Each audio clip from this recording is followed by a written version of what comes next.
नमस्कार मैत्रिणींनो, आज आपण पाहणार आहोत आतून सॉफ्ट आणि बाहेरून क्रिस्पी अशी कोबीची वडी।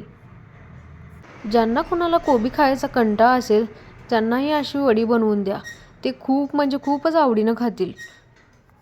चला तर मग पाहूया आता कुरकुरीत अशा कोबी वडीची रेसिपी। पहिल्यांदा कोबी अशी बारीक चिरून किंवा किसून घ्यायची। नंतर कोबी पाण्याने स्वच्छ धुवून घ्यायचा।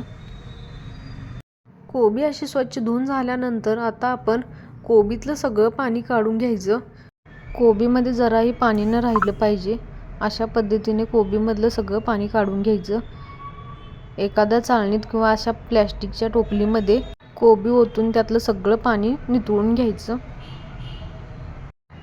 कोबीमधलं सगळं पाणी निथळल्यानंतर आता आपण एका परातीमध्ये कोबी घालून घ्यायचा। त्यामध्ये 2 वाट्या बेसन घालून घ्यायचं।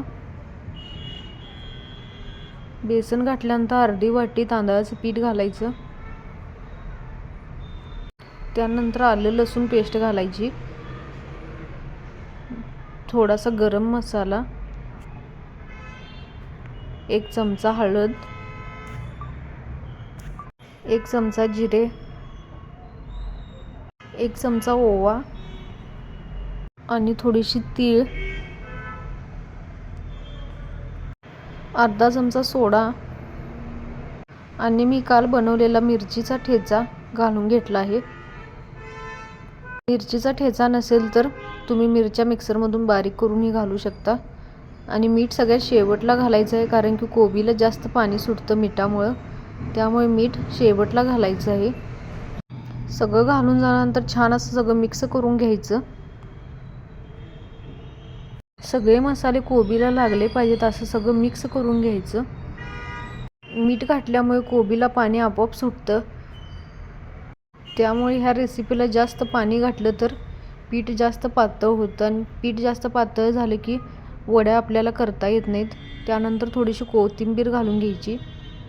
कोथिंबीर घालून एकदम थोडं पाणी घालून पीठ मळून घ्यायचं। अगदी थोडं पाणी घालूनच असं पीठ मळून घ्यायचं, पाणी जास्त घालायचं नाही।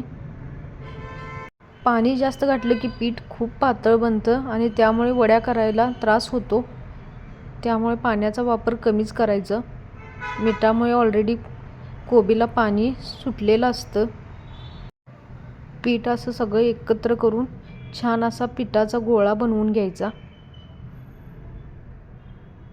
पाहू शकता पिठाचा गोळा बनलेला आहे।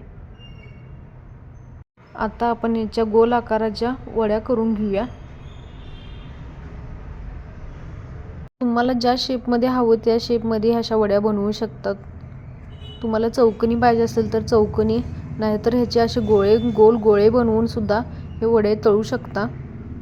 अशा शेपमध्ये सगळे वडे छान बनवून घ्यायचे। असे वडे आपण पीठ पहिल्यांदा उकडून घेऊन त्यानंतर चौकोनी कट करून सुद्धा तळू शकतो, पण मी हे वडे न उकडता डायरेक्टच तळून घेणार आहे। असे पण केल्यानंतर खूप छान आणि कुरकुरीत बनतात। वडे तळण्यासाठी आता आपण कढईमध्ये तेल गरम करून घ्यायचं आणि तेल छान कढल्यानंतर आता आपण वडे तळून घ्यायचं।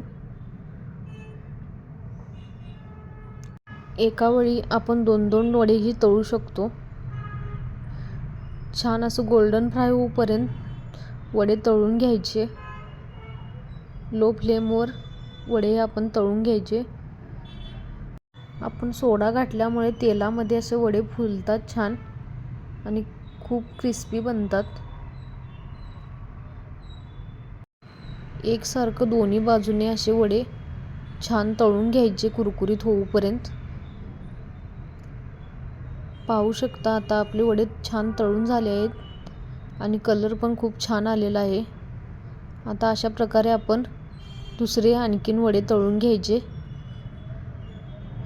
ते देखील गोल्डन फ्राय होईपर्यंत तळून घ्यायचे।